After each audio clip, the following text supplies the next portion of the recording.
সন্ধ্যা থেকে শুক্রবার শুরু হয়ে যায়। শুক্রবার বা জুমার দিন, এই দিন সম্পর্কে কোরআন এবং হাদিস থেকে ঘেটে আমরা 14টা আমলের কথা একটা লম্বা বড় ভিডিওতে বলেছি। আজকে সেখান থেকে আমি সংক্ষেপ করে এই 14টার মধ্যে আবার অতি গুরুত্বপূর্ণ 5টা আমলের কথা বলবো ইনশাআল্লাহ।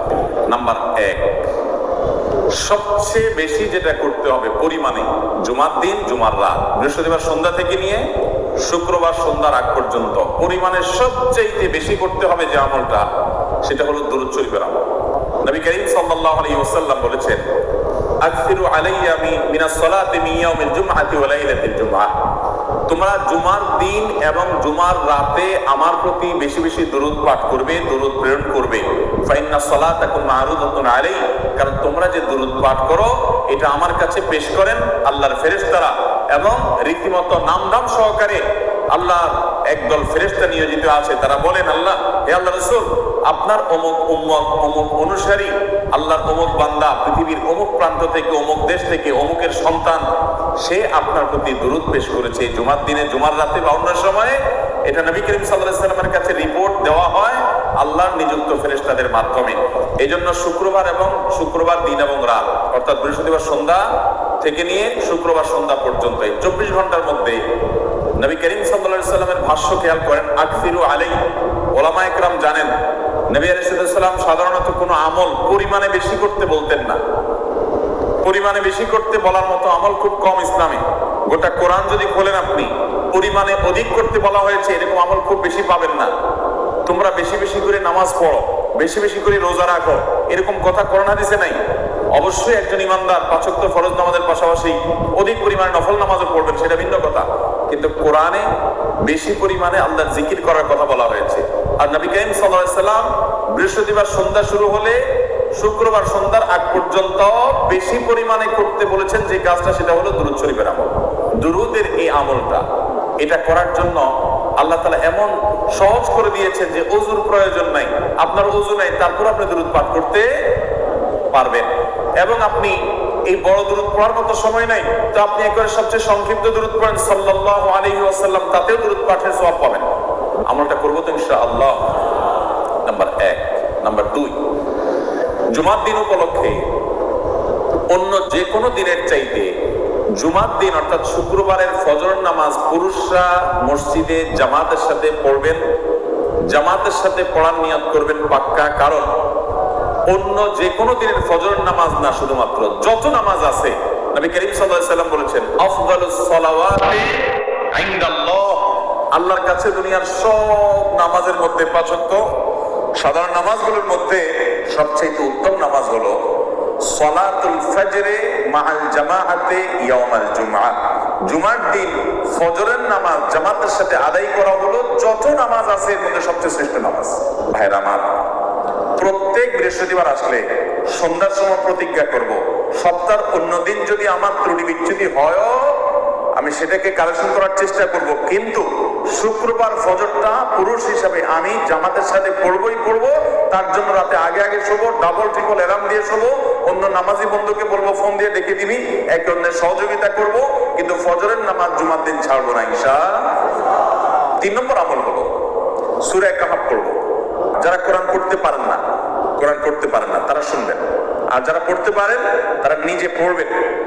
সূরা কাহফ যদি জুমার দিন কেউ পড়ে, নবী করিম সাল্লাল্লাহু আলাইহি ওয়াসাল্লাম বলেছেন এই সূরাটা তার জন্য নূর হবে, নূর, আলো আল্লাহর তরফ থেকে। কিয়ামতের ময়দানে ভয়াবহ গুটগুটে অন্ধকার হবে। কিয়ামতের একটা ভয়াবহ শাস্তি হলো অন্ধকারের শাস্তি। ভাইরা আমার, অন্ধকারের শাস্তি মানে এমন ভয়াবহ অন্ধকার হবে যে দুনিয়ার অন্ধকারের সাথে কোনো তুলনাযোগ্য নয়। সেই ভয়াবহ অন্ধকারে কিছু আমল আছে যে আমলগুলো মানুষের ওই অন্ধকারের মধ্যে আলোর কাজ দিবে। এর মধ্যে একটা হলো এই সূরা কাহফ। অন্য অনেক উলামায়ে কেরাম বলেছেন এর ব্যাখ্যা হলো সূরা কাহফ যদি কেউ এক বৃহস্পতিবারে পড়ে, পরের বৃহস্পতিবার পর্যন্ত, এক শুক্রবারে যদি পড়ে, পরের শুক্রবার আগ পর্যন্ত পুরো সপ্তাহব্যাপী তার ভিতরে নূর, ঈমানের নূর, তাকওয়ার নূর, ইলমের নূর, আমলের নূর, ভালো মানুষ হওয়ার নূর তার ভিতরে আল্লাহ তাআলা সৃষ্টি করে দিবেন। তো নবী সাল্লাল্লাহু আলাইহি ওয়াসাল্লাম বলেছেন সূরা কাহফের প্রথম 10 আয়াত যদি কেউ মুখস্থ করে, তো এই ব্যক্তিকে আল্লাহ রাব্বুল আলামিন যদি তেলাওয়াত করে, এই ব্যক্তিকে আমলের মাধ্যমে দাজ্জালের ফিতনা থেকে আল্লাহ বাঁচিয়ে রাখবেন। অতএব জুমার দিন প্রত্যেক শুক্রবারে সূরা কাহফ পড়ব তো ইনশাআল্লাহ। 4 নম্বর আমল দুনিয়াতে যত ফজিলতপূর্ণ আমল আছে এর মধ্যে সবচেয়ে বেশি ফজিলতপূর্ণ আমল এটা। খুব সহজ আমলটা, খুব সহজ। প্রত্যেক শুক্রবার আমরা এটা করতে পারি।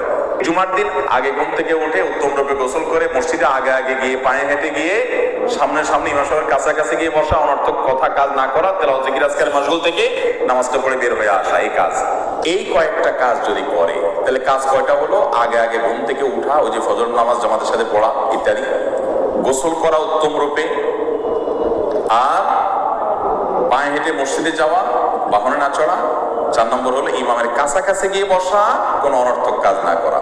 এই 4টা কাজ যদি কেউ জুমার দিনে করে, নবী করিম সাল্লাল্লাহু আলাইহি সাল্লাম বলেছেন ওই ব্যক্তি বাসা থেকে মসজিদ পর্যন্ত যে আসলো, যতগুলো পা ফেলবে, যতগুলো স্টেপ ফেলবে, যতগুলো কদম দিবে, প্রতিটা কদমের বিনিময়ে আল্লাহ রাব্বুল আলামিন তার অ্যাকাউন্টে, তার আমলনামাতে 1 বছর রাত জেগে, সারা রাত জেগে তাহাজ্জুদ নামাজ পড়লে এবং 1 বছর সারাদিন, প্রত্যেকটা দিন পুরো বছর জুড়ে নফল রোজা রাখলে যে পরিমাণ সওয়াব পাইতো, 1 বছর নফল রোজা, 1 বছর রাত রাত জেগে তাহাজ্জুদের নামাজ পড়ার সওয়াব মাত্র একটা কদম ফেলার বিনিময়ে দিবে।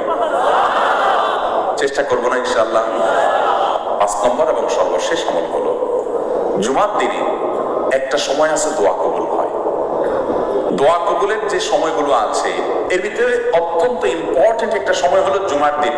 শুক্রবারের একটা সময় সম্পর্কে নবী সাল্লাল্লাহু আলাইহি ওয়াসাল্লাম বলেছেন যে একটা সময় আছে শুক্রবারের, এই সময়ে বান্দা কোনো দোয়া করলে আল্লাহ তাআলা ফিরিয়ে দেন না, কবুল করেন।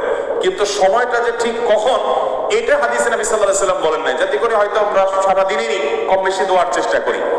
এই বিষয়ে মুহাদ্দিসগণ, হাদিস বিশ্লেষকগণ, পণ্ডিত ওলামায়ে কেরামগণ হাদিসের বিভিন্ন আকার ইঙ্গিতকে গবেষণা করে, অ্যানালাইসিস করে এক একজন এক এক সময়ের কথা বলেছেন। তবে বেশিরভাগ ইমাম, বেশিরভাগ পণ্ডিত ওলামায়ে কেরাম, বেশিরভাগ আপনার ইসলামিক স্কলারগণের বক্তব্য হলো যে এই সময়টা হলো জুমার দিনের শেষ প্রহর, আসরের পর থেকে নিয়ে সূর্য ওঠার আগ পর্যন্ত। এই সময়টা আমাদের আল্লাহর দিকে মনোনিবেশ করতে হবে দোয়ার জন্য বেশি বেশি। তাহলে শুক্রবারে 5 নম্বর আমল হলো বেশি বেশি কি করবো ইনশাআল্লাহ? দোয়া, বেশি বেশি দোয়া করবেন, উঠতে বসতে চলতে ফিরতে। বিশেষভাবে সূর্য ডুবার আগের যে সময়টা শুক্রবার, অর্থাৎ দিনের শেষ সময়টা, বিশেষভাবে আল্লাহ তাআলার কাছে দোয়া করবো। ঠিক আছে তো ইনশাআল্লাহ?